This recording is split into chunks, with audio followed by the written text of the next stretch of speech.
procedures in military law, which make it very clear if you can read a little bit between the lines, that habeas corpus will only lie when the defendant objects continually, accept nothing from them, okay? And then if you've got a Jural Society going where you're a member and the word gets out, the Jural Society should have competency enough to file a writ of habeas corpus immediately in the Texas Supreme Court, okay? Because we've used that little trick twice in California, both times it worked. All right? Now, by the way, we don't have a writ of habeas corpus package, okay? We're not ready for that yet.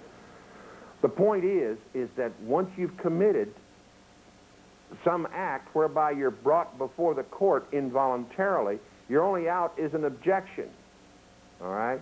Or to do what Randy did. My name is not da-da-da-da-da-da. My flag is the original flag of the Republic of Texas, and my law is the King James Bible. Further, I say it's not. Sit down and don't say nothing, because the judge is going to try to trick you into making some admission or confession, and that's all you have to do, an admission or confession, because you're in there standing as surety for this fictitious persona, and all you have to do is make an admission or confession in the court or in the presence of the judge or any one other official of the jail, and suretyship is closed and it's a matter of record now. Okay? And you're dead meat. Now, tomorrow when we start getting into the details of the non-statutory abatement, see, the object of tonight is to give you all the background so tomorrow we don't have to deal with that stuff and we can go through and take you step by step through everything in the Book of the Hundreds, including the non-statutory abatements as well as the American Jural Society Handbook. All right? Because now when we say nom de guerre, you'll know what we're talking about. Now when we say make no admission and confession, etc., you'll know exactly what we're talking about, and I don't have to cover that tomorrow. The point is that if you continually object, you open the way for subsequent process in common law, because the flesh and blood man, if he's a Christian, can use the common law to his advantage. All right? Now, what happens with the abatement when you file it? Come on, guys. How long I got to wait, guys? It's served. You serve the abatement, you never file it, because, and I better explain that. You only file process in bar after the parties are joined. A non-statutory abatement is an out-of-bar plea. There is no case yet. So process there is served on all parties, either by a sheriff's deputy, by registered mail, or if you got a Jural Society form, by a leaseors in the Jural Society. Okay? At any rate, what happens now when you file this non-statutory abatement and you got this persona here with a... Oh, you guys are starting to wake up a little faster. Come on, get a little courage here, guys. Just tell me, all right? When you serve the non-statutory abatement process, you have the persona here, the flesh and blood man back here, all right? This is what the court sees, and the suretyship that's presumed is like this, and what happens when you file the non-statutory abatement is, when you serve the non-statutory abatement, it drives a wedge between the persona and the flesh and blood man and says, now you got to prove it according to the rule of law, not international or municipal law, that I knowingly, willingly, voluntarily entered into a suretyship for a fictitious entity. That's what the non-statutory abatement does. It drives a wedge between the fictitious persona out here and the real flesh and blood man, and separates the two at law, not under international or municipal law, at law, in common law, lex non scripta. All right? Now the court's got a problem because it can deal all it wants to with this persona out here, but it's a fiction, an illusion. They can't collect any property from a fiction and an illusion. The only way they can collect any money or property is if the fiction is tied through suretyship to the flesh and blood man, but the abatement has just severed that. Now I'm standing here on the law of God and the lex non scripta. The fiction is somewhere out there in space. It doesn't even concern me. And that's why, that explains why when you, for example, abate a traffic citation and then file the default, serve the default, nobody's said anything. I'm quicker than you are.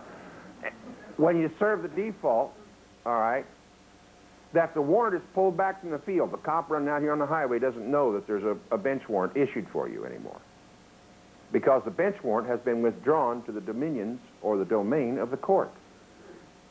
Thus, 6 months later, and I think it's about a year before this is terminated, but it varies from state to state. Anytime you go into the court building itself, if they identify you as a flesh and blood man who may be connected with this surety, as surety for this fiction that they have this bench warrant issued for, they'll arrest you right there on the spot. We had one poor guy in California. I mean, it's kind of funny. It's kind of sad, too. But he served a non-statutory abatement on a traffic ticket that he had.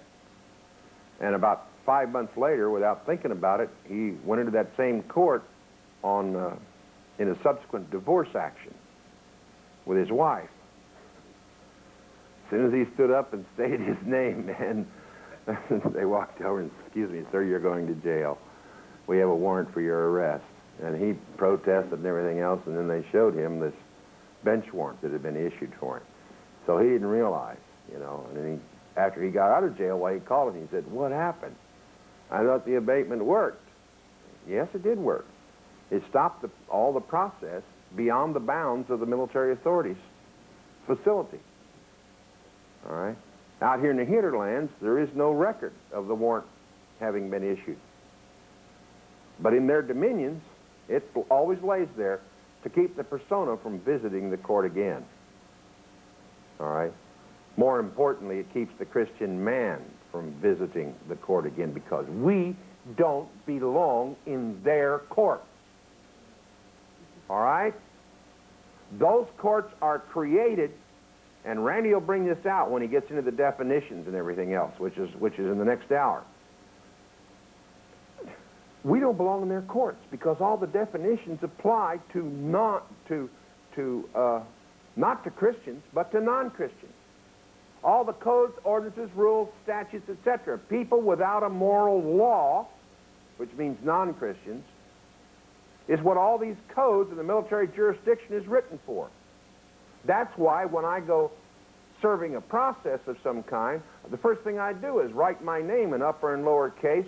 I even separate my first two names from my last name, because only the first two names are my Christian name. My last name is a family name, and my first two names are my names. My last name is shared in common by many others, so it's not my exclusive property. So I separate it. Usually put a colon between the first two names and the last name, see? We used to recommend a comma, you know, but we've since, with some further study, determined that a colon is even better. The point being is that we don't belong in those courts, and if we understand the process that God has given us in the common law, the lex non scripta, and learn how to use it again, then we roll back the ability of their courts to serve any kind of fictitious process against us in the wrong name. And when they can't serve process against us, at least process that's effective, then what happens to the revenue?